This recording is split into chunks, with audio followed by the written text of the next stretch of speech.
Le simple récit de la manière dont Jésus guérit le paralytique du réservoir de Bethesda peut nous aider à comprendre comment il faut croire en lui pour obtenir le pardon des péchés. Considérons cette histoire. Ce pauvre malade était impotent, il n'avait pas fait usage de ses jambes depuis 38 ans. Cependant, Jésus lui dit « Lève-toi, prends ton lit et marche ». Jean 5, 1, 9. Le malade aurait pu dire « Seigneur, si tu veux me guérir, j'obéirai à ta parole ». Mais non, il crut à la parole de Jésus. Il crut qu'il était guéri et aussitôt, il agit en conséquence. Il voulut marcher et il marcha. Il obéit à l'ordre de Jésus et Dieu lui donna la force de marcher. Il fut guéri.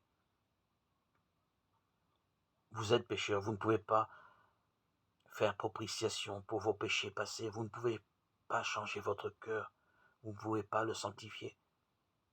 Mais Dieu promet de faire tout cela pour vous par Jésus-Christ. Vous croyez à cette promesse?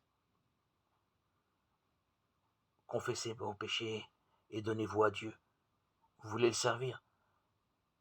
Tout aussi certainement que vous faites cela, Dieu accomplira sa parole à votre égard. Si vous croyez à la promesse que vos péchés sont pardonnés et que vous êtes purifiés, Dieu transforme votre foi en réalité. Vous êtes guéri, tout aussi certainement que le paralytique auquel Jésus a donné la force de marcher, dès qu'il crut à sa guérison. La chose est, dès que vous croyez.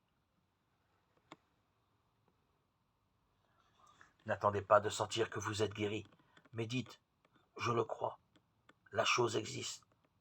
Non parce que je la sens, mais parce que Dieu l'a dit.